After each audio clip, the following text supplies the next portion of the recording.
Hindi nga ako gaanong nagising ng maaga, gawa ng meron na ngang ulam at ininit ko na nga lamang yun para sa pambaon ni Mister. So bali na mga oras na yun ay nakaalis na nga si Mister, kaya naman eto ang Marinyo maglilinis na nga. Nung makatapos naman na ako magluto kanina, nagutay na rin nga ako sa paglilinis. Kaya ako konti na lang talaga yung linisin ko dito. Pero bago pa nga magising si Ineng, eto nagsimula na rin nga talaga ako. Saka mas masarap talagang maglinis dito sa bahay namin kapag ganitong maaga pa dahil hindi pa nga gaanong mainit.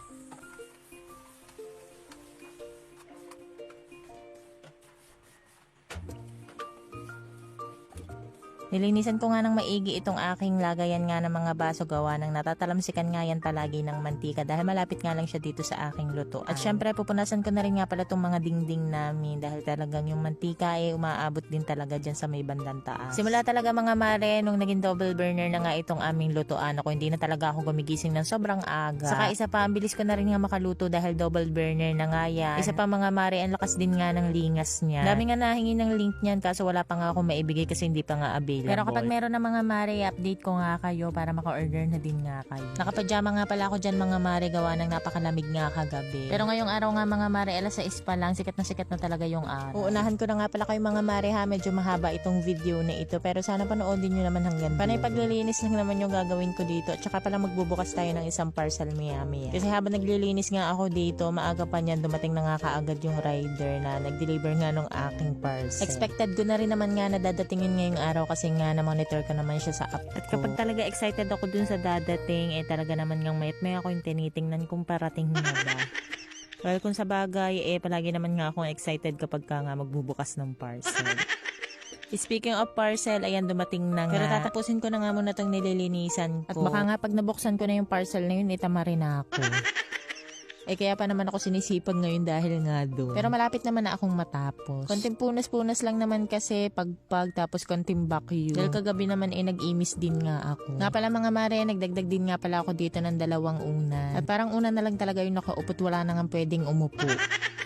Kaya ako naman siya dyan inilagay para accent lang din, gawa ng kaparehas nga siya ng design nitong carpet ko. Yun nga lamang parang lutang na lutang nga yung kulay niya kasi ma-orange at ma-red nga yan. Anyway mga mare, ayan, nagva-vacuum na nga pala ako. Ganito kasi talaga dito tuwing umaga, naku, ang daming laglag na kung ano-ano. Alam nyo na, wala naman akong kisame. Tapos meron pang siwang tong aming dingding.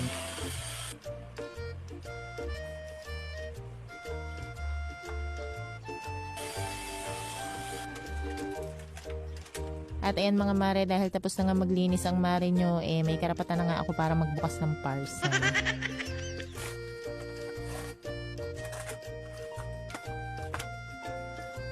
Kitang-kita nyo naman sa reaction ko kung paano nga sumaya ang mare nyo nung makita ko to. Kasi naman napaka-cute ng kulay niya. Wood na wood talaga. Tapos alam nyo, napakaganda ng quality niya. Akala ko yung magaan lang na kahoy. Pero hindi mga mare, ang bigat niya. Tapos di ko rin nga expect na ganito nga siya kaganda or ganito kaganda yung quality niya. Dahil nasa 130 pesos ko lang naman niya na order. So bali, ang pinagpilian ko nga pala itong wood at saka yung kulay puti. Pero dahil pagpapatungan ko nga to ng halaman, ito na nga lang yung pinili ko para hindi nga siya dumi. Hindi kasi artificial plant yung aking ilalagay dito. At totoong halaman nga na nakatanim sa paso. Noong una talaga mga mare, nagtingin-tingin nga ako online. At grabe rin pala talaga kamamahal nga yung malalaking artificial plant. Nasa 400, 500, 1,000. Kaya ako, dito na nga lang ako titingin sa may labas namin at libre pa nga.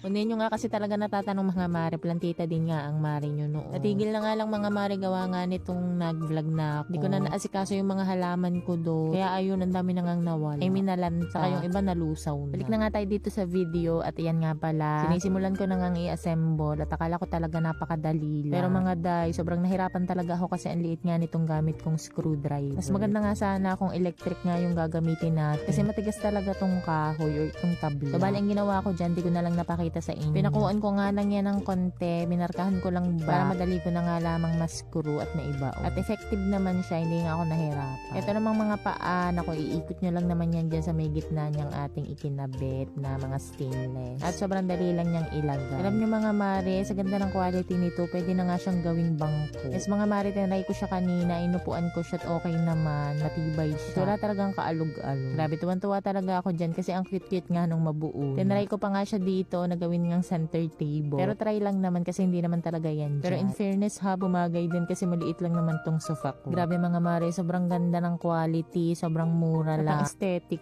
So dahil nabisi nga ako nung nakaraan, di ko nga naasikaso yung ilalagay ko ditong halaman. Kaya naman mamaya ilalabas nga ako para magtanim at magpaka-plantita. Pero bago yun, ayan, inilagay ko na muna siya dyan. At tingnan nyo naman, wala pang halaman. Ang ganda na. Ayan mga mari ko, nagpaka-plantita muna ako dun sa labas. Naghanap ako ng halaman. Nagtanim pa ako. Naglinis ng paso. Buti na lang madami akong paso na bakante dahil dati talagang mahilig ako sa halaman. Tapos yan, naghanap lang ako ng indoor plant and itong snake plant yung aking nakita. Ito na lang yung klase ng snake plant na medyo maganda dun sa aming labas. Kaya ito na lang yung napili ko. So dahil wala pa tayong artificial plant, ito na muna. Parang mas okay to. Totoo siya, at least diba meron tayong aalagaan. Lagay na natin. Parang napaganda pa nga mga mare na totoong halaman nga yung inilagay ko dito kasi tingnan nyo naman. Napakaganda talaga naman nga bumagay siya dito sa side nut. Kung noon nga tambakan ko yan ng mga panglinis ko, ng tambo, daspa, vacuum, pati na rin ng map ko. Ngayon nga ito, pinastetic na nga ng mare. Syempre hindi nga ako papayag na basta ganyan lang yan. Naglagay din nga pala ako dyan ng basket. Dahil malami naman akong ganito, ayan, bumawas lang ako ng isa. And charan, o diba, napakaganda. Hindi nga siya mukhang tunay na halaman. Parang plastic lang din siya. Nakatanim talaga yan sa lupa mga mare, nilagyan ko lang ng graba sa ibabaw. Para maganda naman tingnan. Para sa akin nga maganda siya. Sa tingin nyo ba, maganda ba?